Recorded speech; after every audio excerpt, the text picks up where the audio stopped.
Hello, can you all hear me? So I'm Bill Schmidt, I'm from IBM, and if we could get the doors closed in the back, that would probably be helpful.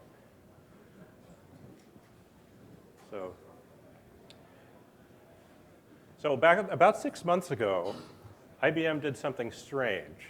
They started delivering server machines that produce Linux operating systems in little-endian mode. And this is weird because IBM has been doing power architecture for over 20 years, and everything's always been big-endian. So this is a big change. And along with this, we found out that there were some interesting things that had to be done for the tool chain. And one of the most interesting areas is in vector programming. So that's what I'd like to talk about today. So this is the order of the talk. I'm going to start a little bit with just the history of vector processing on power, and then talk a little bit about what motivates going to little-endian on power. And then we'll talk about a little bit of remedial stuff about endianness for those of you who haven't had to think about it because you've only had to work on one endianness your whole life. We'll talk a little bit about how that affects not only byte ordering, but vector element ordering, which is something that I certainly hadn't had to think about before. Then I'll talk about programming models, the existing vector programming model that we had for our big-endian systems, and how we make those programming models get adjusted for people who want to use the new hardware in different ways. So as part of that, we have to make a number of changes to our vector interfaces, so I'll talk a little bit about what we did there with just some examples, and then speak a little bit, just briefly, about optimizations that we do to avoid losing too much performance in making these changes. And then finally, I'll talk a little bit about the implementation status of this work. We've been working in both GCC and LLVM to make these changes, and we'll talk a little bit about how far we've gotten on that. So to start with the history, so this is a little bit of an eye chart. You don't have to read all of this, but what I want to talk about here is that there have been basically 3 waves of vector support in the power architecture over the years. And the first one's been out there for about over 10 years now. And this is from an old alliance between Apple, IBM, and Motorola that is no longer in existence. But in those days, we created a new vector architecture called AltiVec. And it's also known as VMX within IBM, I think primarily because Freescale, which is the former semiconductor arm of Motorola, has the trademark on AltiVec. So I think we're not supposed to say AltiVec so much. But anyway, AltiVec and VMX are interchangeable. That's the main thing. And so with this, we have 128-bit wide vectors, and we have 32 of them. And an important thing about those, the instructions for AltiVec is that when you load and store these things, you can only do aligned memory operations. They don't support unaligned memory operations. And the configuration is we have vectors of character, vectors of half words, and vectors of words, so up to 32-bit elements for that. This, for those of you who are Mac enthusiasts, the Power Mac G5 is the first thing that had the AltiVec vectors in it. And that goes back to 2003. And IBM also put out something called the JS20 Blade server that used that. However, our mainstream server line didn't actually incorporate AltiVec until 4 years later in 2007 in the Power 6 level. Now, more recently, we've added another level of vector support, which is the vector scalar extensions. And with this, we still remain at 128-bit wide vectors, but we now support 2x64 configurations in that. Particularly for the initial VSX support, it's mostly 2 by double, if you will. Along with that, we took our 32 floating point registers and expanded them so that we now have 64 floating point registers. So that's the scalar aspect of the vector scalar extensions. As part of this, the vector and floating point registers are now all unified. They're all one great big register file. I'll show you a picture of that shortly. As far as alignment goes, an improvement with VSX is that now you can use unaligned loads and stores. You don't have to have alignment. However, the unaligned accesses are still somewhat slow compared to the aligned accesses. So this has been available since Power 7, which came out in 2010. And then as of this year, with the Power 8, we've just added to the VSX and VMX instruction sets so that, again, we still are only 128-bit wide. This is compared to Intel, it seems kind of short, but that's where we are. And With this, the 2 by I64 stuff is a little bit, it is more first class now. We do integers, wide integers in our vector registers as well. We can also treat our registers as I128 with power 8, and there's a whole bunch of other stuff. Along with this, the unaligned vector performance is much improved, so the latencies on that will be much better than with power 7. As I said, that's only been available for the last 6 months. So this is a picture of what our register file looks like. Down at the bottom, you'll see the vector registers. That's the original 32 vector registers that came along with AltiVec. And up in the upper left-hand corner, you have the original 32 floating point registers that have been there forever in the power architecture. So with this, we now have 64 of these vector registers that are 128-bit wide, and the high half down here is the old vector registers. The low half contains the floating point registers, and now because we wanted to extend that to 64, you'll see that we actually have the extended floating point registers down there on the left. So with the VSX instructions, we can now access all 64 of the vector registers and have the high half of those be treated as floating point registers. So what about endianness? Well, even though we've only shipped a big-endian in the past, the power architecture has always been Bi-Endian. Our load and store instructions have always supported a little-endian or big-endian view of memory, and it's selectable by a processor switch. And as I said, the server operating systems have generally been big-endian, although there were some exceptions way back in the distant past. Solaris and Windows NT, of all things, were actually built on power for little-endian long ago. Those things didn't last very long, but they did exist. For vector programming, our programming models have always been big-endian. And the way that the AltiVec instructions were designed, whether consciously or unconsciously, they have some biases towards big-endian thought processes. They treat things in left to right order when you talk about vector elements within them. So with the addition of the vector scalar instructions, some of that unconscious, perhaps unconscious bias was made intentional for a couple of instructions. We actually have some load and store instructions that have a conscious big-endian bias in them, which makes it interesting when you go to little-endian because whoever made that decision, we regret that they did that for us, but so now we have to do a little bit of work to work around that. So let's talk about why we are suddenly a little-endian on power. What would cause us to go this route? And I want to first say that big-endian is not going away. This is an alternative offering. But why is an alternative offering with little-endian important? Well, there's both technology reasons and market force reasons for this. There are a variety of reasons. I'll just touch on two. Single-threaded CPU performance, as we all know, it continues to get faster, but at a slower rate of acceleration. So the growth rate in CPU performance is less than it has been over the years. With that, we're starting to see, and you'll see this in this conference, that there's a lot more discussion about hardware accelerators, about using graphics processing units for general purpose computation. And so we want to be able to hook up these GPUs to our processors and use them efficiently.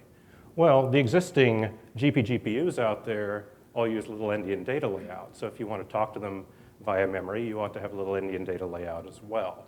So for efficiency purposes, that's an important factor. Furthermore, Linux is becoming, much more important in the server market and has been over the years. It's growing while Unix is shrinking and that sort of thing. So, but the reality on the ground is that most Linux applications have been originally developed on little-endian platforms. And so there will be, to make things easier to port, it'd be good to have a little-endian version of power for them to bring things to. In our experience, it really isn't that difficult to move things from little-endian to big-endian, but there is a perception out there that it's much harder than it generally is. And so it's much easier to convince people to move to your platform if you actually have a little-endian platform than if you have to constantly be explaining why big-endian isn't a problem for you. So, and there are exceptions where it really can be a problem to move from little-endian to big-endian. So it's not entirely perception-based. So where are we in terms of Linux on power being distributed in little-endian? It's been available since April on Ubuntu. Ubuntu server is the first adopter of this. And as of Monday, SUSE announced SLUS12, which is little-endian, on Power. And then I have a bullet about Red Hat, which is much vaguer. I'm not allowed to say very much about Red Hat because they haven't announced anything yet officially. But it is true that they are planning to make use of our little-endian systems as well. And they have made some comments in public about it as well. So, but the standard disclaimers apply. You know, we are not Red Hat. We can't say anything about Red Hat, and you know, plans change. The other important consideration at the bottom is Power has always had both 32-bit and 64-bit flavors. We do not support 32-bit little-endian. We don't see a market for that. So all of our offerings for little-endian are 64-bit. And that cuts down on how much we have to maintain in the tool chain, which we're very pleased about. All right, so endianness. This is where things start to make your eyes cross. The beginning, things seem fairly easy. If you're talking about a scalar value, let's just say it's an integer. In a big-endian form, the most significant byte of the integer is stored at the lowest memory address. For little-endian, it's the opposite. The least significant byte of the integer is stored at the lowest memory address. However, when you get them in registers, they both look the same. You've got the most significant part on the left, you've got the least significant part on the right, because you have to do arithmetic on these things, and so the hardware is built to do arithmetic that way. So in this particular example, we've got a number that in hexadecimal is 0, 1, 2, 3, 4, 5, up to Easy Fox. Over there on the right, you can see the register orders. And you see that they're the same for both the little-endian and the big-endian system. On the left, you see that the big-endian memory order starts at the top. The most significant byte is 0, 1, and so that's first in memory order. Whereas on the little-endian side, it's reversed. And so you'll see it look upside down on my pictures here. And sorry about making it look upside down, but you know, when you start from a big-endian perspective, that's just what you get. So that's easy with scalars, pretty easy to comprehend. What about arrays? Because we're talking about vectors, we care a lot about arrays because we want our vectors to map naturally on top of our arrays. Well, with an array of just bytes, things look the same in memory now because you've got byte element 0 followed by byte element 1 and so forth. That's just the way it's going to be because it's an array. Now things are reversed in the registers. For big-endian, you'll see that the byte array, the first element is on the left, but for little-endian, you see that the first element is on the right. Well, why is this natural for little-endian? Well, think about how loads and stores work. When you're loading something out of memory, you're not using something that says, that has a type in mind. You're just saying, I want to load 8 bytes or 16 bytes or what have you. It doesn't know whether it's an array or not. And so because little-endian order will read things from bottom to top and put them into the register that way, that's how you end up getting this as being the natural way that arrays are laid out in little-endian order. So this is what people expect when they're using arrays on a little-endian machine. Now let's make things more complicated and talk about things that aren't just a byte wide. If you've got an array of words where the word size is 4 bytes, then this is what it's going to look like. Again, you're going to have the same elements. The first element is going to be first in memory, the second element will be second in memory, and so forth. But within each element, the byte order is reversed. So, you know, for the 0th element, you can see there that you've got 0, 1, 2, 3 in memory order for big-endian and 3, 2, 1, 0 for the memory order for little-endian. So these things, on the big-endian side, it looks like everything is in order, 0, 1, 2, 3, 4, 5, 6, 7 in the register. On the little-endian side, in the register, the elements are reversed, but within each element, you have to make that word operatable with arithmetic, right? So the most significant byte will be on the left. And again, you get that naturally if you look at reading things upside down and putting them in the register, that's the way it will come out. So this is the kind of thing you have to think about. When you've got stuff in big-endian and little-endian in register order, the elements are going to be reversed. All right, so let's talk a little bit about programming models. So our existing programming model for vector support that's been there for, since the beginning with the Power G5 and so forth for AltiVec is there's an extensive vector interface in altivec.h. And it's got many, many, many vector intrinsics that are used to map one-to-one to hardware instructions on the machine. Now these are overloaded by type so that you can just say, I want to do a vector add, and it will look at the types of the things that you're adding and give you the proper instruction. So I've got two examples there of you doing a vector add, one on where the things are defined to be vectors of ints. So you've got 4 32-bit integers, and one where it's vectors of floats. You've got 4 32-bit floating point values.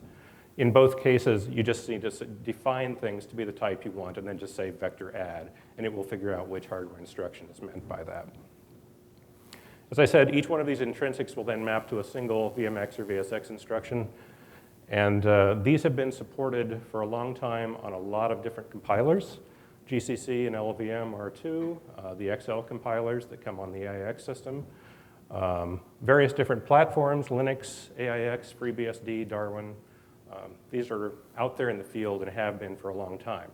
So if you think back to the first slide where I was talking about the history, this is the stuff that's been there since 2003, and this is the stuff that people are used to programming in on Power. We've got a lot of history here for the AltiVec instructions. Now, sometimes you have to refer to a particular element number in an instruction, and the instructions in AltiVec are going to refer to those things in left to right order, or they're going to refer to them in terms of the order of the array. But the hardware instruction has to be left to right. That's the way that it's built. With this mapping, we have the vectors mapping directly onto the arrays in a natural manner for the big-endian system. Now that we're moving to little-endian, we need to figure out how we're going to map this, how we're going to modify this model so that people who are coming to the system, different consumers are going to want to program with this model and what will make it easier for everyone. So we have some conflicting goals, and this is where things get complicated for us. If you're a little-endian programmer, as we showed with the element order pictures, the little-endian programmers expect element ordering to be right to left within the registers. And all the existing open source compilers expect that too out of a little-endian system. I think that's what's natural. However, we have a bunch of people who've been programming for 10 years who are used to thinking about things in a left to right order. And we have a bunch of math libraries out there that have been built to use vector stuff, and those were all built with that kind of an assumption as well. And as I was discussing, and here are some examples, many of these instructions have to refer to elements by number. So this can be done either explicitly or implicitly. In the explicit case, I've got an example there of an instruction called vector splat word. And what this will do is make a copy of the 0th word from the left in vector 1 and place that in every element of vector 2. So that's just, from the left is the way the hardware works. However, the little-endian programmer is expecting element 0 to be on the right. So if you use this particular hardware instruction for the element 0 that he's thinking of, you're going to get the wrong answer. There can be implicit uses of element numbering as well in these instructions. You have a discussion of an instruction that will merge high versus merge low, and these things will say, well, I want the high order elements of this array. Well, the high order is either on the left or the right, depending on whether you're talking about big-endian or little-endian. But the hardware only knows one way to do this. The same thing with even and odd. If you're doing a multiply of all of the even elements to make wider elements out of them, even matters which way you're counting. If you're counting from the left, the even numbers, the first one is an even number. If you're counting from the right, the first one on the left is an odd number. So that's a problem as well. And all of these things are baked into the original AltiVec design for whatever reason. That's the way they were. But the loads and stores in the AltiVec design respect endianness. So if you do a load, it's going to check and see what kind of a system you're on, and it's going to load it in the proper memory order for that. So there's a little bit of a built-in contradiction for little-endian with the way the AltiVec design is built. So the way we've chosen to deal with this is not to just pick one way, because there are people who come from different communities and need to see things in different ways. So we're going to provide two different programming models. The first is the true little-endian programming model, in which we will support vector elements being in right to left order, the way that people are expecting them to if they're coming from, say, an x86 platform. And this is chosen as our default because it's going to be what we expect people to want as they're porting Linux applications over, and that's the major interest that we have. For the existing stuff within IBM and a few other places where there are some dependencies on using things in big-endian element order, we will also provide a vector programming model that supports that, where all of these interfaces can be used with left to right element order. However, I don't have a lot of time to talk about all of this stuff, so I'm not going to talk anymore about the big on little today. I'm just going to talk about the issues that are present for dealing with the true little-endian ordering. So once again, with the true little-endian order, we assert that the vectors in the registers will be right to left in the registers. This matches the assumptions that GCC and LLVM have built into the way all the vector processing works. And it's a natural fit for the VMX loads and stores, which will load things properly in little-endian order. Now, for many of the vector intrinsics that we have, there's no change that we have to make because they're pure SIMD instructions. If you think about a vector add, you're adding 4 pairs of numbers in different lanes together and producing those 4 results. And it really doesn't matter which order they're in as long as you get them back into memory in the correct order. So for any kind of a vector add or anything like that, where you're just looking at things within their lanes, we don't have to make any changes. However, as I mentioned, we have all these implicit and explicit encodings of element numbers, which are wrong. For right to left element order, if you're talking about element 0 being on the right, and the hardware instruction says element 0 is on the left, we have to make changes to make that work. So for each of the intrinsics that people are used to programming with, the compiler will generate, instead of generating a single instruction that absolutely matches the instruction that they saw before, we're going to change what that instruction is. It may be one or more instructions that get done to emulate this in little-endian semantic order. Now, I mentioned that with VSX, we have some stuff with built-in bias for big-endian. And I'll show an example of this later. But these are things that cause us a little bit of trouble with this model because these instructions are designed to load things in big-endian order, which is backwards for what we're trying to do with this model. So if we use those instructions, then we have to add some code that will swap the elements around within the register and get them to where we want them to be.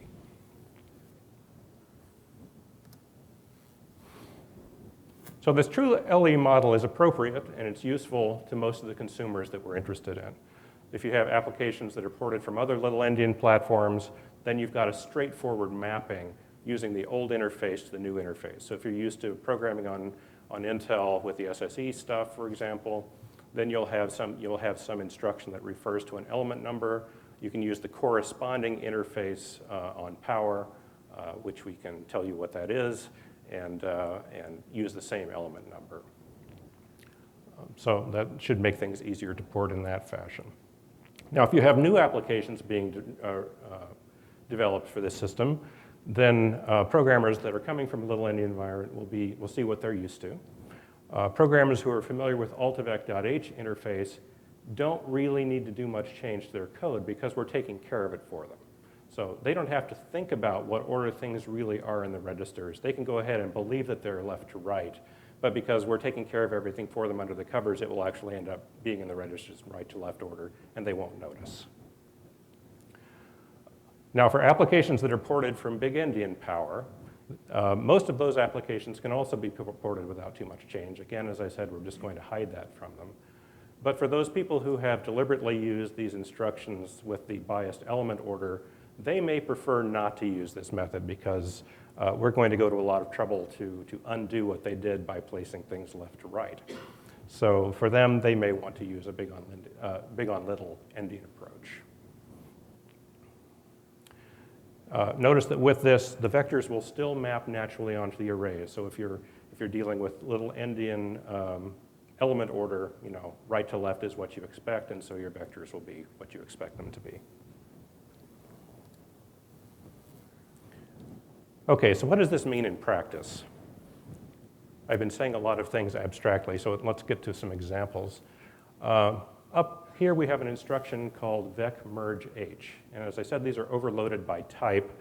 So let's talk about the one that operates on 4-byte elements on words. So this is the v merge hw instruction, and this takes two input vectors, VRA and VRB, and on big-endian, the instruction will produce the high half of VRA in the high half of the result, and the high half of VRB in the low half of the result. So what you end up with there is 0 through 14, followed by 32 through 46. Now, if we look at this in a little-endian perspective, you'll see that the elements are reversed in the source registers, and we want to get the reverse of VRT in the big-endian example to be what we see for the result in the little-endian example. So you see what we want is to have 0, 2, 4, 6 on the right, and 40, 42, 44, 46 on the left.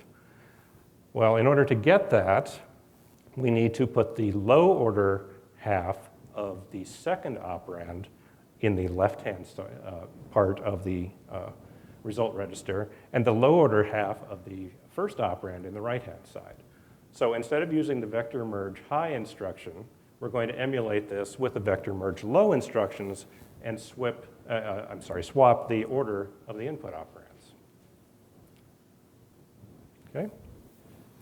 That's the easiest that this gets.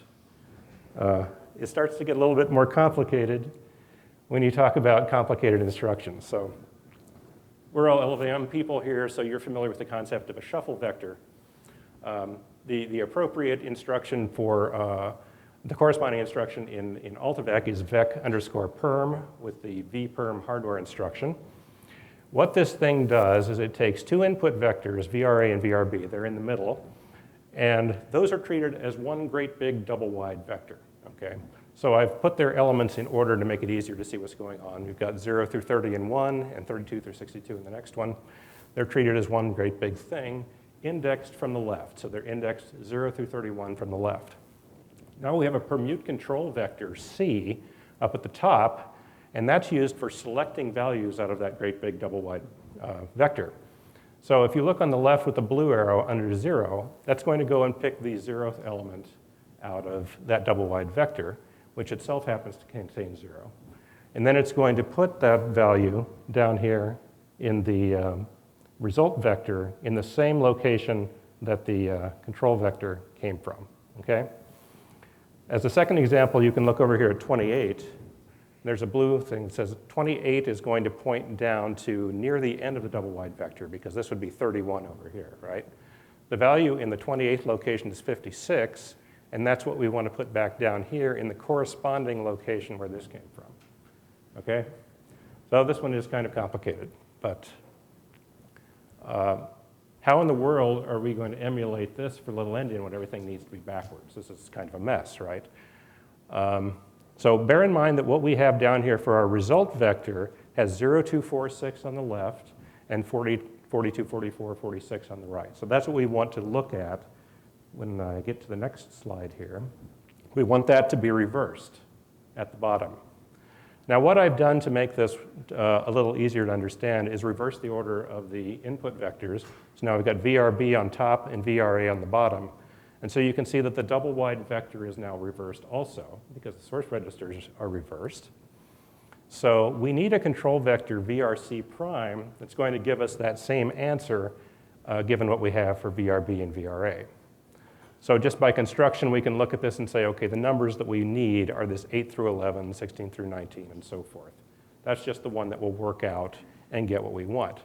But the question is, how does that relate to the original control vector that we had? So note that we have 8 on the left and 31 on the right. Just concentrate on those two numbers. I'll go back. I think I'll go back. Whoops. There we go. Well, here we have, let's think about on the reversing this, because the control vector VRC was loaded in big-endian form here.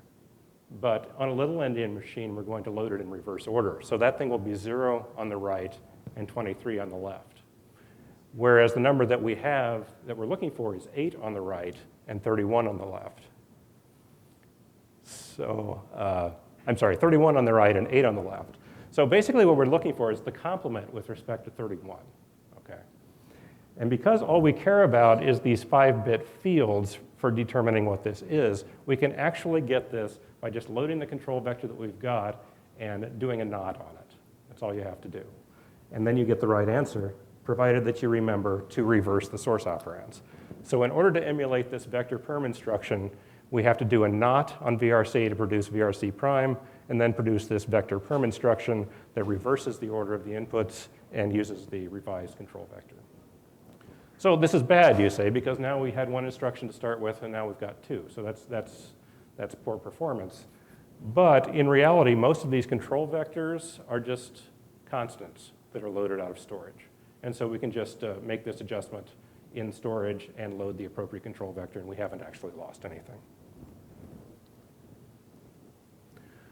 All right, this is the last one of these, I promise. But this one's important, so I have to talk about it. This is vec_xl is for these strange VSX load and store instructions that swap things. So if you look on the left, you'll see that things look just the way we expect. We've got 4 elements that appear in big-endian memory order in one way and in little-endian memory order the opposite way, just as we've seen before on previous slides. Now before, when we loaded things into big-endian order, you would see 0, 1, 2, 3 on the left and Charlie Dog Easy Fox on the right. But for little-endian, we would see it in the opposite order. These instructions don't do that. They actually go against the grain, and no matter what kind of a system you're on, whether it's big-endian or little-endian, they're going to load them in the big-endian order from left to right. And this was intended to make things easy for those vector math libraries that I was talking about. Well, for our purposes, these are bad. But these are good instructions to use for other reasons, which I'll talk about. So we have to deal with them showing up in the code. So how do we get the elements in the order that we want? We want to get them back so 0, 1, 2, 3 is on the right. Well, it turns out we have another one of these swapping instructions that operates on double words.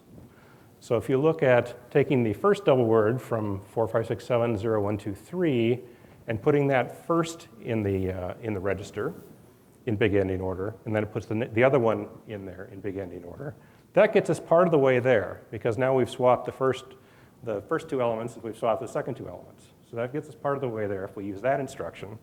And then we can use a special instruction that also exists on the machine to swap the double words.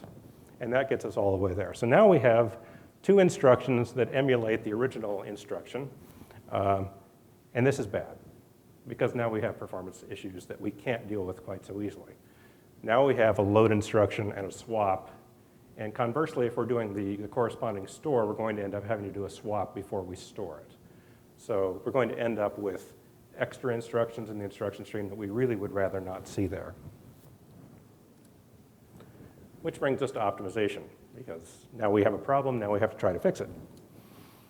So I mentioned that the original AltiVec instructions respect endian order. We like those because of that. They get things in the order that we want them. However, they're a poor choice in general for a lot of reasons. Because they are only supporting aligned storage accesses, they can't be used if you can't guarantee that they're aligned. And those instructions will actually strip off the low over 3 bits to enforce that they're only used for aligned accesses. If you want to do an unaligned load using just those instructions, you actually have to load the 2 aligned vectors that cover the area that you're talking about, and then permute them and get the result that you're looking for. So that takes a 4 instruction sequence to do that. So that's bad. If you have unaligned accesses, you just don't want to do that. That's even worse than doing a load and a swap. So that's bad. Another problem with the VMX instructions is because they were designed early, they only work with the original 32 vectors. So these new instructions from VSX can use 64 different vectors, so that's less register pressure for us.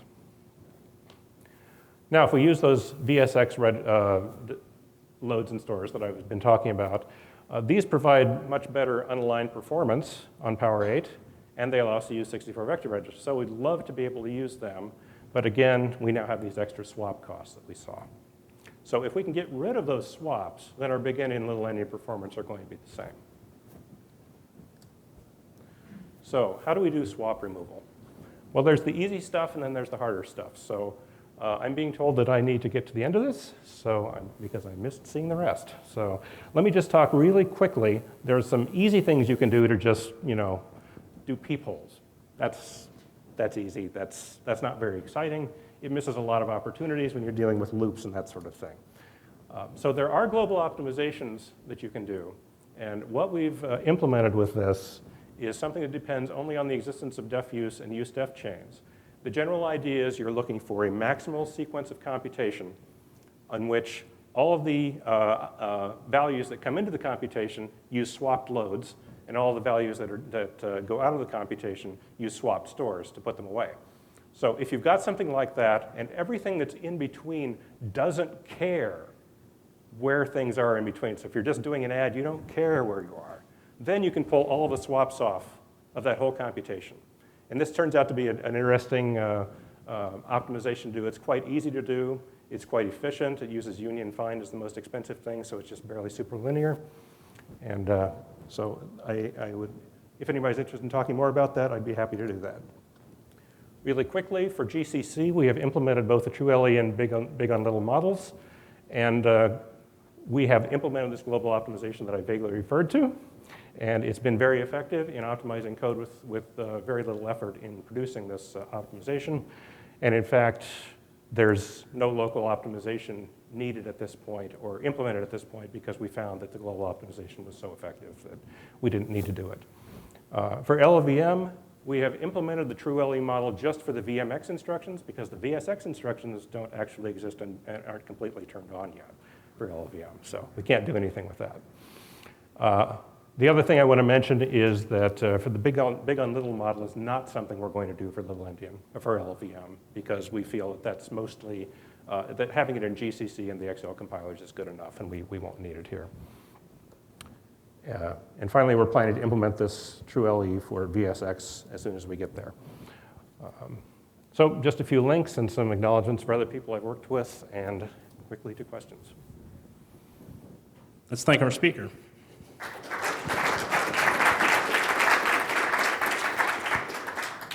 Any questions for Bill? No? I've actually got a question. So okay. Does the Power 8 ISA actually support vector reductions across the big to little switch? And if so, are they floating point, and do you see numerical inconsistencies? We have reductions. I think they're integer reductions, actually. The vsum SWS instruction, I think, is what they are. I don't think that the Power 8 ISA yet has the floating point reductions in them, so yeah.